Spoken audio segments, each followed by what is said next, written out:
Cadbury dairy milk, आपने नाम तो सुना ही होगा, लेकिन क्या आप जानते हैं कि ये फैक्ट्री में कैसे बनती है? और क्या आपको पता है कि चॉकलेट की इजाद भी कैडबरी ने ही की थी? चॉकलेट खाने से ज़हनी तनाव में नुमाया कमी हो जाती है, साथ ही साथ और भी इसके बेशुमार फवायद हैं। और क्या आप जानते हैं कि कैडबरी डेयरी मिल्क के रैपर का रंग पर्पल ही क्यों है? और वो कौन सा मुल्क है जहाँ हर कोई 32 केजी चॉकलेट खाता है? और भी बहुत कुछ इस वीडियो में है, तो वीडियो को शुरू से लेकर एंड तक लाजमी देखिएगा। और अभी तक आपने दूरबीनी को सब्सक्राइब नहीं किया तो सब्सक्राइब कर दें। तो चलिए देखते हैं कि कैसे बनती है कैडबरी डेयरी मिल्क। पहले इसकी थोड़ी सी तारीख जान लेते हैं। कैडबरी की शुरुआत होती है इंग्लैंड के शहर बर्मिंघम से, जहां 1824 में जॉन कैडबरी ने अपनी एक शॉप ओपन की, जहां वो चाय, कॉफी और चॉकलेट ड्रिंक बेचा करते थे। कुछ सालों बाद इनको पता चला कि लोग तो इनके चॉकलेट ड्रिंक को ज्यादा पसंद कर रहे हैं, और फिर 1831 में उन्होंने सिर्फ चॉकलेट ड्रिंक को ही बेचना शुरू कर दिया, और सिर्फ 15 सालों में ही वो बेहद ज्यादा मशहूर हो गए। सन 1847 में जॉन कैडबरी ने अपने भाई को साथ मिलाकर एक बहुत बड़ी फैक्ट्री बनाई। इसके म्यार और जायके को देखकर 1854 में रानी विक्टोरिया ने इनको रॉयल वारंट का सर्टिफिकेट दिया, और रानी को ऑनर देने के लिए पहली बार पर्पल रंग के रैपर का इस्तेमाल किया गया, और रानी को पर्पल रंग के रैपर वाली चॉकलेट का गिफ्ट दिया गया। तब से लेकर आज तक कैडबरी डेयरी मिल्क के रैपर का रंग पर्पल ही है। चलिए अब जानते हैं कि आखिर फैक्ट्री में कैसे बनती है ये चॉकलेट।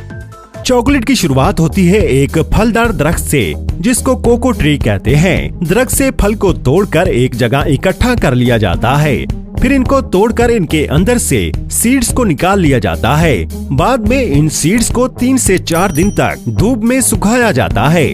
एक कोको ट्री साल में 2500 बीज प्रोड्यूस करता है, और 400 बीजों से 1 पाउंड चॉकलेट बनती है। यानी एक कोको ट्री से साल में तकरीबन 6 पाउंड यानी 3 किलोग्राम चॉकलेट बनाई जाती है। बीजों को अच्छी तरह से खुश्क करने के बाद इनको पैक करके फैक्ट्री तक लाया जाता है। क्या आपको पता है कि वेस्ट अफ्रीकन कंट्रीज पूरी दुनिया से 70% ज्यादा कोको बीज प्रोड्यूस करती हैं, और पूरी दुनिया को एक्सपोर्ट भी करती हैं। फैक्ट्री में बीजों को सबसे पहले रोस्टिंग मशीन में डाला जाता है, जहां गर्म हवा इनको 50 मिनट तक अच्छी तरह से रोस्ट करती है। रोस्टिंग से बीजों में अच्छा फ्लेवर और जायका पैदा हो जाता है, और साथ ही बीजों का आउटर शेल भी रिमूव हो जाता है।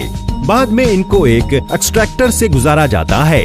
इस अमल को विनोइंग कहते हैं, जहां पर इनको एक वाइब्रेटिंग मशीन से गुजारा जाता है, और साथ ही हवा की मदद से छिलकों को अलग कर लिया जाता है। बाद में अलग किए गए बीजों को ग्राइंडिंग प्रोसेस से गुजारा जाता है, जहां पर बीजों को पीसकर थिक पेस्ट में बदल दिया जाता है। इस पेस्ट को कोको मास और कोको लिकर भी कहते हैं। बाद में इस लिकर को एक हाइड्रोलिक प्रेस से गुजारा जाता है, जहां पर लिकर से कोको बटर को अलग कर लिया जाता है, जिसको बाद में मिल्क और शुगर के साथ चॉकलेट बनाने के लिए डाला जाता है, और लिकर एक सूखी प्लेट जैसा हो जाता है। बाद में इसको पीसकर इसका पाउडर बना लिया जाता है। फिर इस पाउडर को कोको बटर के साथ एक खास मिकदार में मिलाया जाता है, और फिर इसे दुनिया भर की चॉकलेट फैक्ट्रीज में सप्लाई करने के लिए एक ड्रॉप डिपोस्टर मशीन की मदद से चोको चिप्स में तब्दील कर लिया जाता है।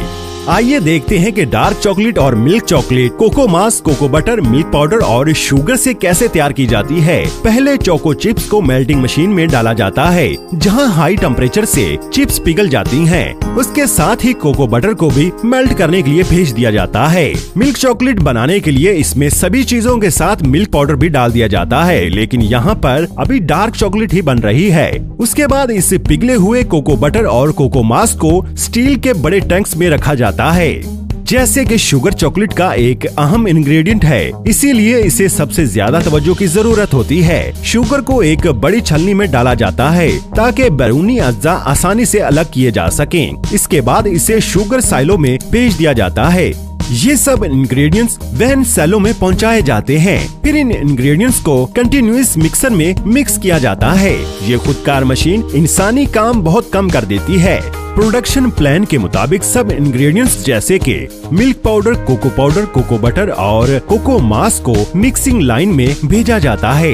एक कंटिन्यूअस मिक्सर में ये सब इंग्रेडिएंट्स मिक्स करने के बाद अब ये तैयार हैं। जैसे कि डार्क चॉकलेट में कोको मास, कोको बटर और शुगर को मिक्स किया जाता है। इंग्रेडिएंट्स को बेहतर तरीके से ब्लेंड करने के लिए मिक्सचर को सर्कुलर फिन से गुजारा जाता है, जो इन्हें मिक्स करके आगे भेज देता है। कन्वेयर पर बहते हुए मिक्सर पर नजर रखी जाती है। उसके बाद ये मिक्सचर एक और बफर टैंक में एक पंप के जरिए स्टोर किया जाता है। फिर ये मिक्सर रिफाइनिंग स्टेशन में भेजा जाता है।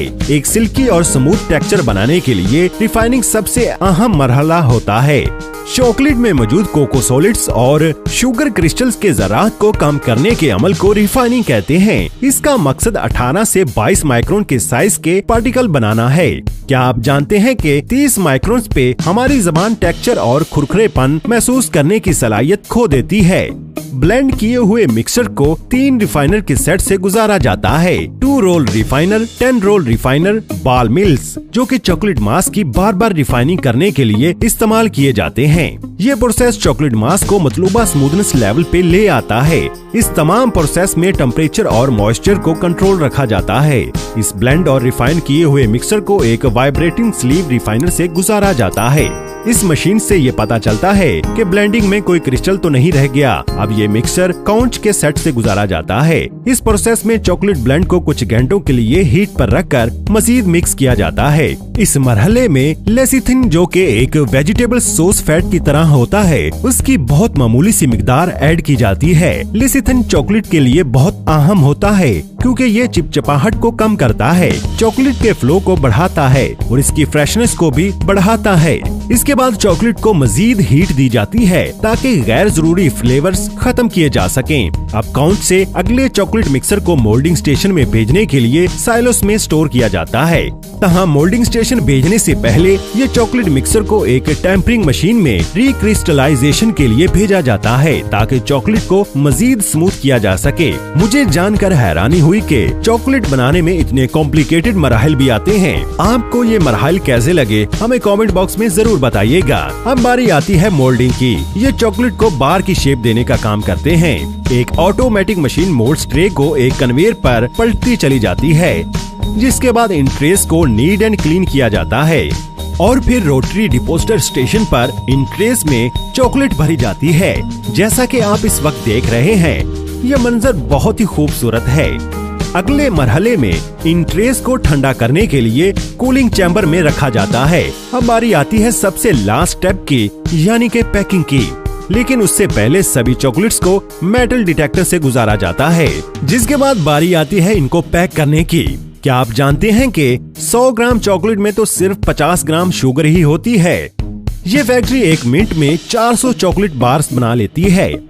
और आप जानकर हैरान रह जाएंगे कि ऑस्ट्रेलियन और न्यूजीलैंडर्स हर साल 32 किलो तक चॉकलेट खा जाते हैं और कैडबरी डेयरी मिल्क की हर साल 350 मिलियन बार्स सेल होती हैं। तो आप क्या कहते हैं इस वीडियो के बारे में? क्या आपको चॉकलेट पसंद है? अपनी राय का इजहार कमेंट बॉक्स में जरूर कीजिएगा और इस वीडियो को अपने दोस्तों के साथ शेयर कर दीजिए। आपके वीडियो को लाइक और शेयर करने से हमें बेहद खुशी मिलती है। और दूरबीनी को अभी सब्सक्राइब नहीं किया तो सब्सक्राइब करके बेल आइकॉन पर ऑल नोटिफिकेशन पर क्लिक कर दीजिए।